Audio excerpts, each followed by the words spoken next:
әдіс арқылы техника қауіпсіздігін еске түсіреміз. Қазір мен сендерге мына шартты беремін. Сендер бір-бірлеріңе лақтыру арқылы техника қауіпсіздік ережесін еске түсіріп жіберіңдер. Қане? Лақтырамыз, Қайырхан? Балалар тоқты тартып ұстауға болмайды. Дұрыс. Балалар компьютердің алдында тамақ ішуге болмайды. Балалар компьютерге жақындап отыруға болмайды. Балалар компьютердің алдында ұйықтауға болмайды. Балалар компьютердің алдында Қандай сурет беріп тұр саған?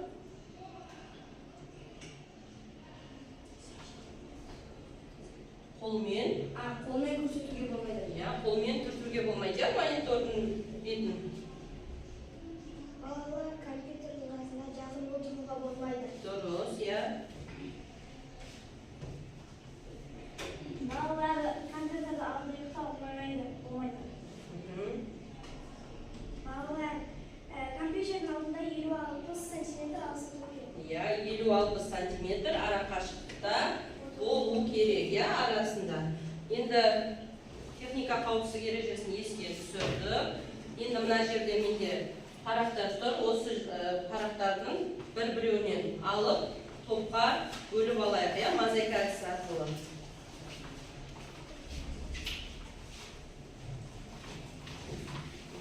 Орнымызға отырамыз да, жылдам суретті құрастырамыз.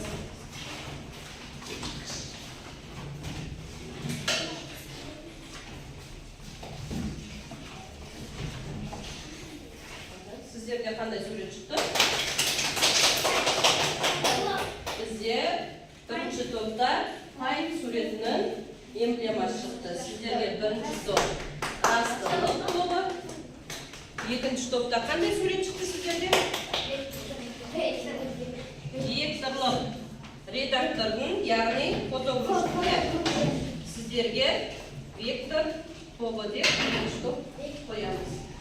Бүгінгі біздің бағалауымыз ұлттық құндылыққа байланысты мен киіз үй әдісін қолданып отырмын.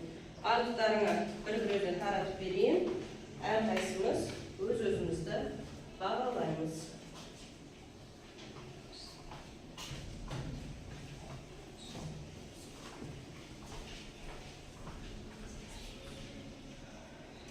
Енді бүгінгі сабақты бастамас бұрын үй тапсырмасын пысықтап алайықшы балалар.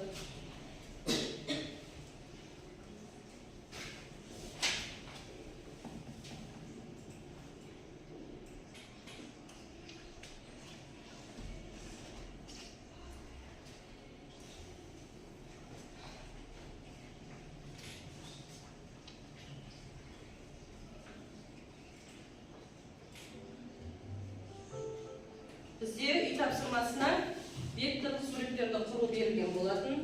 Енді біз фотобұрыш редакторын тақтаға алып отырмыз. Осы жерде фотобұрыштың құрал-саймандарын сөздермен сәйкестендіреміз. Қане, кім шығады? Дидар.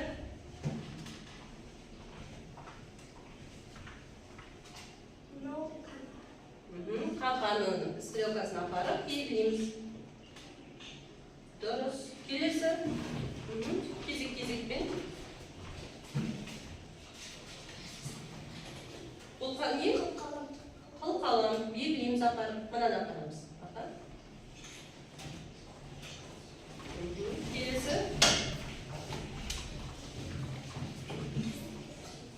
Қалам. Қайсы? Келесі.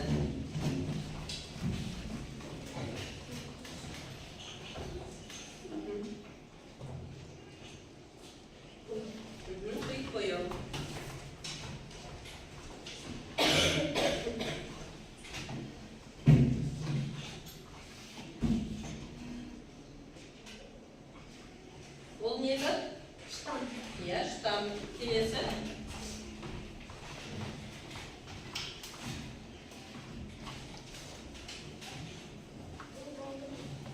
Болдырма.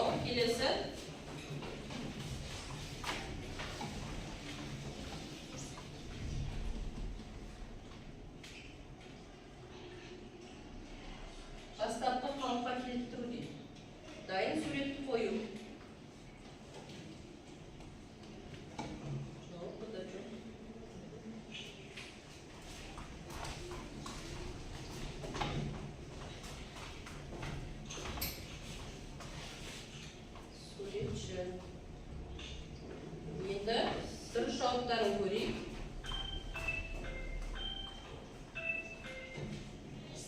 Қалам дегенді дұрыс белгілемек ерсайын, я. Үй тапсырмасын 2 балл қоямыз. Үй тапсырмасына ерсайын дұрыс жауап бере алмады. Қалғандарымыз 2 балдан қоямыз. Ал енді балалар, біз өткен сабақтарды еске түсіріп жіберейік. Өткен сабақта біз компьютерлік графиканың түрлерін өткен болатынбыз, я? Компьютерлік графика қанша топқа бөлінеді дедік? 2 топқа бөлінеді, я? Қандай? Растрлық графика дегеніміз не? Растрлық графика дегеніміз торғыздегі пиксельдер арқылы қолданылады. Дұрыс. Ал векторлық графика дегеніміз? Түзу және сызықтармен түзу және қисық сызықтардың орындалуы, я?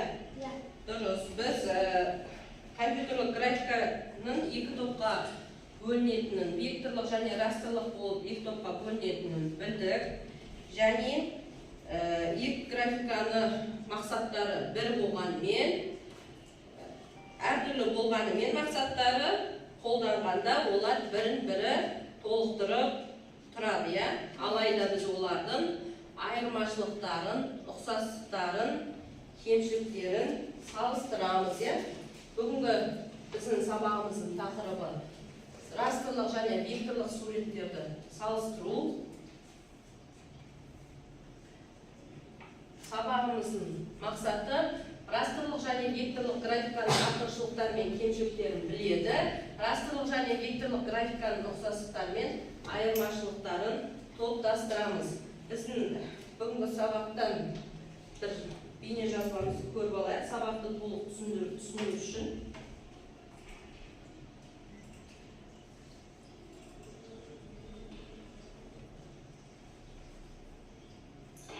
Төмендегі суретте растрлық және векторлық сурет көрсетілген. 2 суретті жақындатып қарайтын болсақ, растрлық суретті жақындатқанда оның сапасы нашарлайды, ал векторлық суретті жақындатқанда оның сапасы сол қалпында қалады. Яғни оқушылар векторлық графиканың растрлық графикадан айырмашылығы векторлық графиканы үлкейткенде сапасын сақтайды. Суретке назар аударайық. Растрлық суретті жақындатқан кезде оның ұсақ пиксельдерден құралғанын байқаймыз. Ал векторлық суреттерді жақындатқан кезде ол сызық, дөңгелек секілді әртүрлі пішіндерден құралғанын байқаймыз. Яғни векторлық графиканың растрлық графиканың айырмашылығы векторлық графика шеңбер, сызық секілді әртүрлі пішіндерден тұрады. Ал растрлық кескінге пиксельдер санынан тәуелді болады. Растрлық графиканың кемшілігі векторлық графиканың артықшылығы. Растрлық графиканы векторлық графиканы салыстырғанда суретті үлкейтіп орнына әкелгенде суретте ауытқулар пайда болады. Яғни алдыңғы қалпындай болмайды. Және сурет бояғанда әр пиксельді жеке-жеке бояймыз. Ал векторлық графикада жалпылай бояйтын боламыз. Және де векторлық графиканы үлкейткеннен кейін орнына әкелсек, онда ешқандай өзгешелік, ауытқулар болмайды. Растрлық графика мен векторлық графиканы принтерден, яғни баспадан шығарған кезде растрлық графиканы шығару оңайырақ болады. Ал векторлық графиканы кейбір жағдайда принтер шығарған кезде ойдағыдай болмай шығады.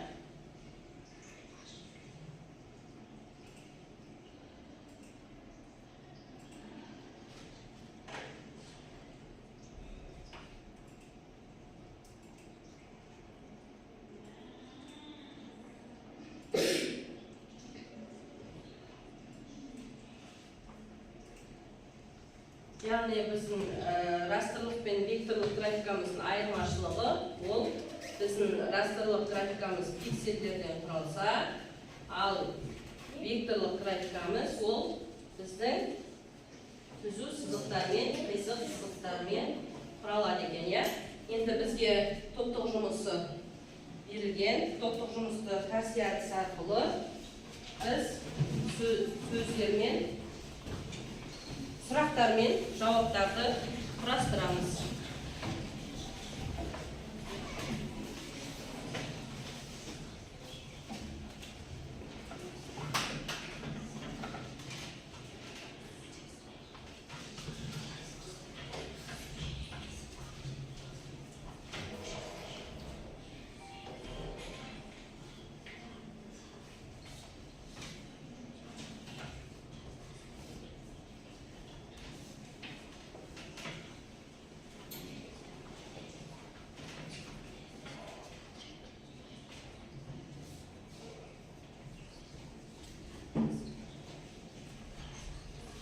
Көмектесеміз Дидара.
иә?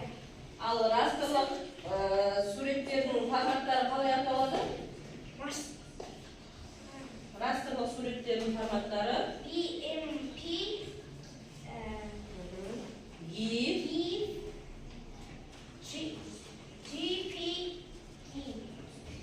JPG и TIFF, иә? Жарайды, отыра қойыңдар. Келесі топ Виктор тобы.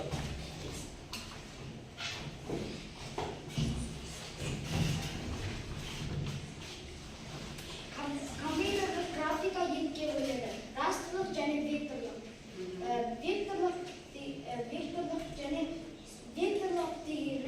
Векторлық дегеніміз түзу және қисық. Суретке қарап айтамыз. сызықтар. Түзу және қисық сызықтар. Векторлық графика. Сен суретіне қарасың мына жерде. Фотогруш қандай редактор?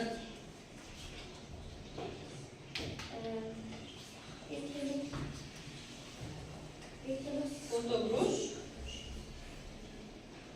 Векторлық графикалық Иә, векторлық графикалық редактор. Векторлықтың форматтары қандай? Сақталған кезде қандай форматта сақталады? CTR,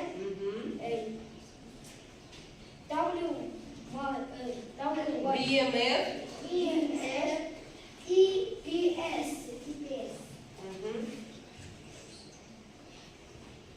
дұрыс отыра қойыңдар. Екі жақта да бір-бір қатеден бар екен. Біздің бағалауымыз 3 балл. Бұл жерде, яғни біз бір-бір қатеден жібергендіктен 2 балдан қоямыз, иә? Ол жалпы топқа берілетін балл. Келесі тапсырма бізде адасқан әріптер, яғни бұл жұптасып жұмыс жасаймыз. Екеуден жұптасып әріптердің шатасып кеткен әріптердің ішінен біздің бүгінгі сабағымызға қатысты кілт сөздерді, термин сөздерді табамыз.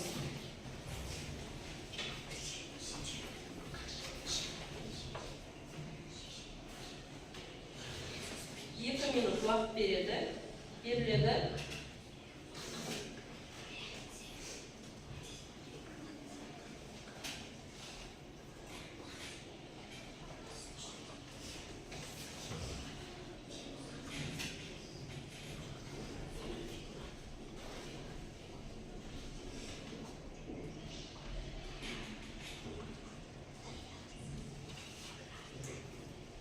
Бір-бірімізге қарамаймыз, әрқайсының сөзіміз.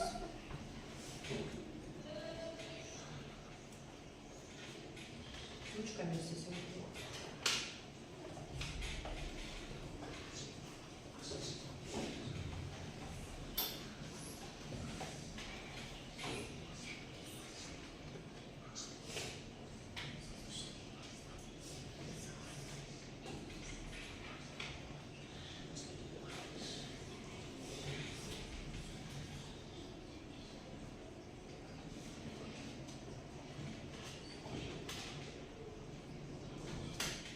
Құрал-саймандардың ішіндегі құралдардан бар термин сөздер сабағымызға қатысты.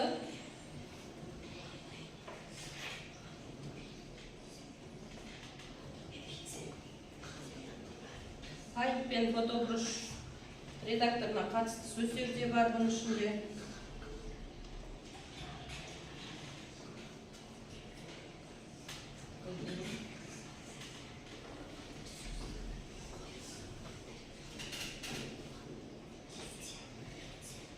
Bir minut vaqtlarim qoldi.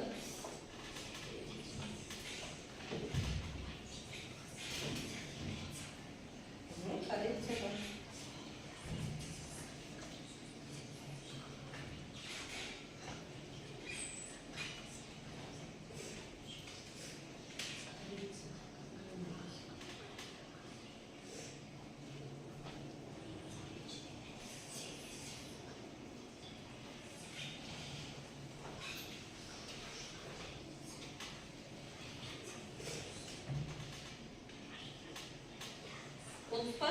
Қазір. Уақыт бітті. Бастаймыз. Қане, Дидармен Айтұмар екеуміз. Векторлық, өлшем, формат, қызық, құйып бояу, графика, қылқалам, краскалық, Қанша сөз таптық?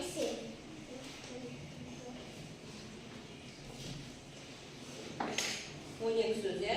12 сөз таппыз. Келесі Ерсай мен Абзал. Векторлық, өлшем, формат, коррекция, рекция, фигура, пиксель. Қанша сөз таптыңдар? 6 сөз, е? Келесі Рамазан Қайырхан. Векторлық, өлшем, формат, пиксель, қою, қалам, форма, графика, 8 сөз таптыңдар. Ручкамен белгілемедім.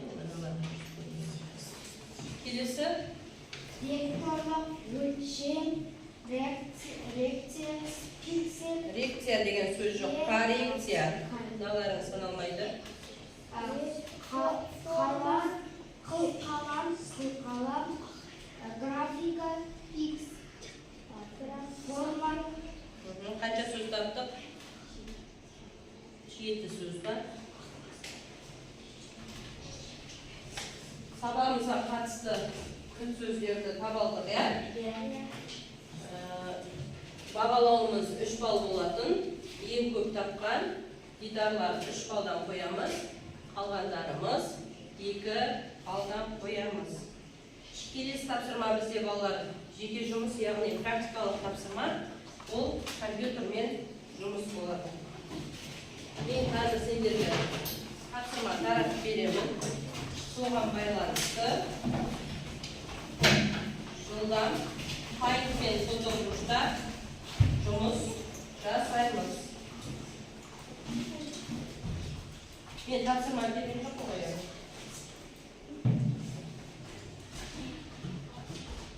Келін шақырып отыр.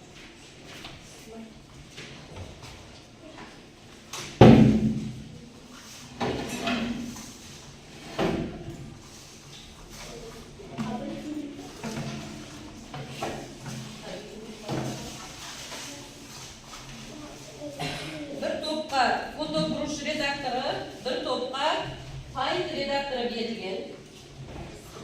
Sol berilgan suratni кезең-кезеңмен саламыз, ya, компьютерде. Ең бірінші Paint'ті іске қосып алдық па? Программамызды.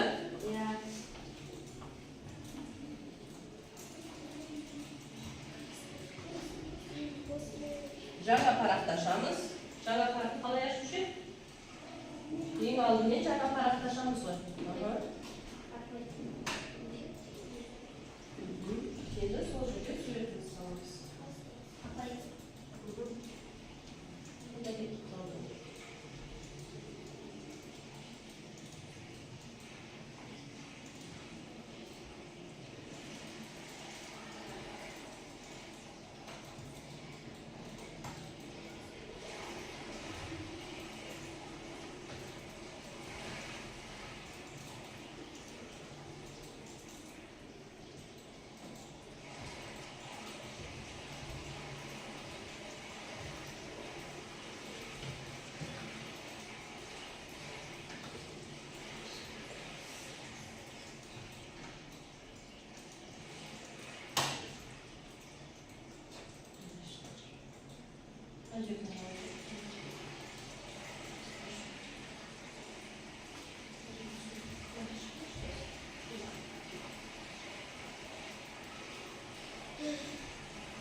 жазамыз. Составить. Тимур, сіз істеп отырсыз?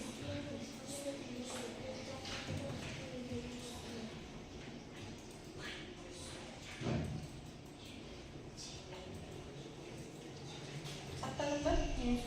Қалай сақтадың?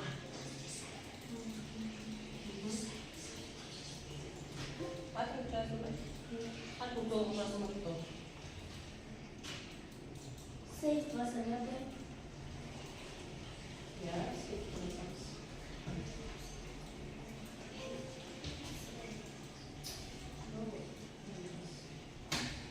Шайын басады.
Hani sақтап болдық па? Енді X-ті жауып, сақтаған суретімізді ашып көреміз. Сақтадың ба, Тимур?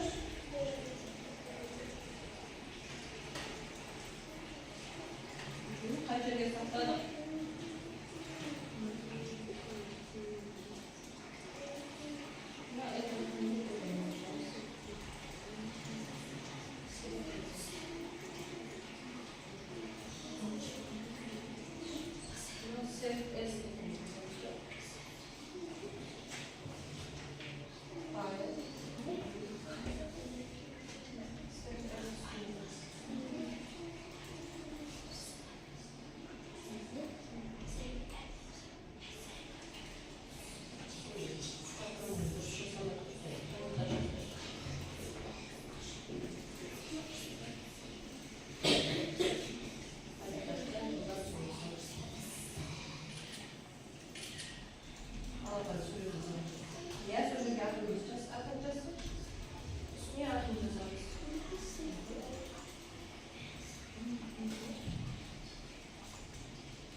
Болғандарымыз орнымызға отырамыз.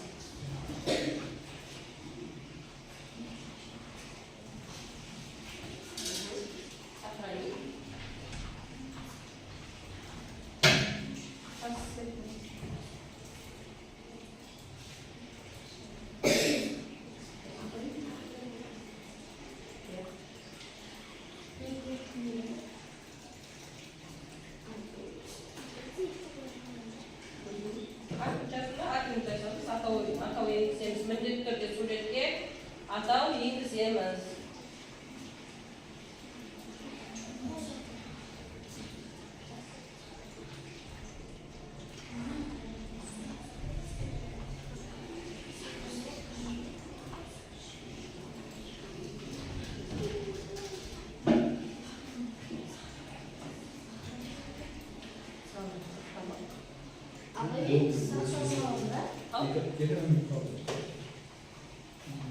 Қайын болғандарымыз орнымызға отырамыз, қайыққа.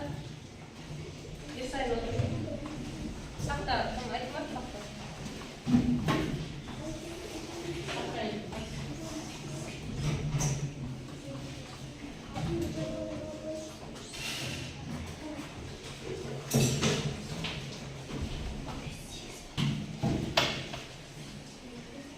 Сабағымыз орнымызға берейік.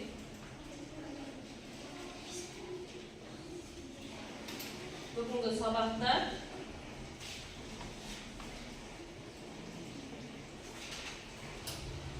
сабақты қалай түсіндіңдер?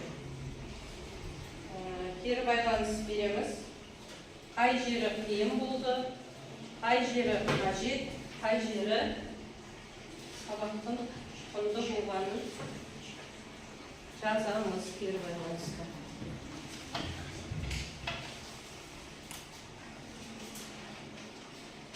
Рамазан кел.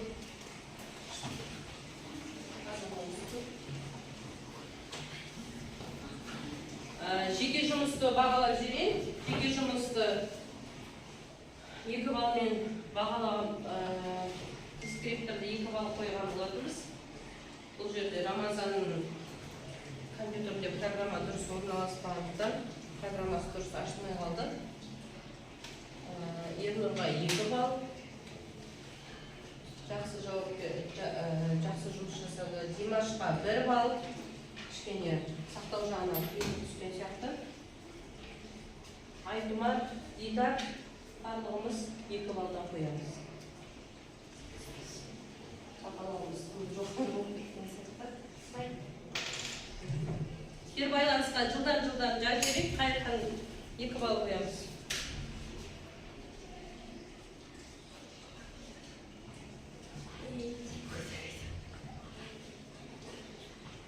Сызықшаларда өздеріңе қалай сабақ қандай жағынан қиын болды, қай жағынан қажет, түсінбеген жағын бар ма, сондайларды жылдан жаз береміз.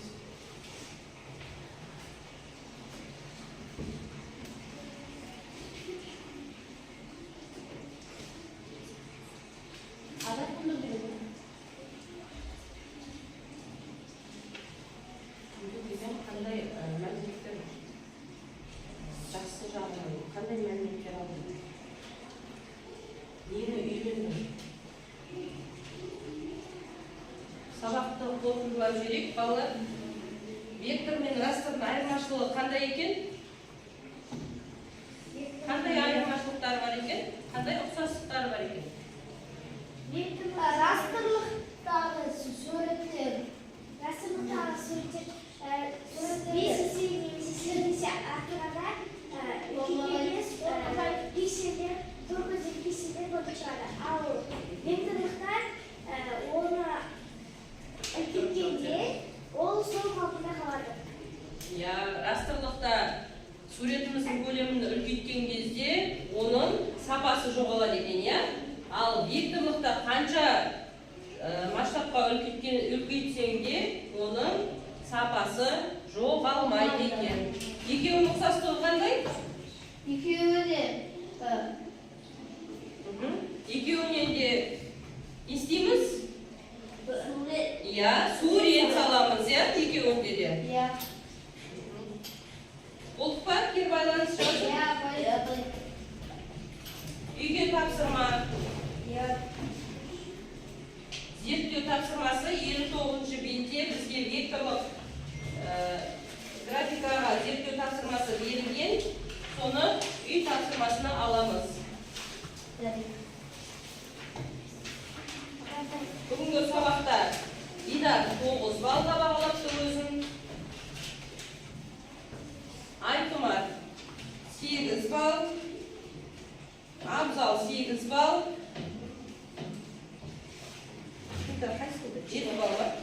Ерсайын 7 балл, Рамасан 7 балл, Қайырхан 9 балл, Димаш 8 балл, Ерсайын, Ернұр 9 балл. Жарайсыңдар балалар, сабақты сау болыңыз. Sağ olun.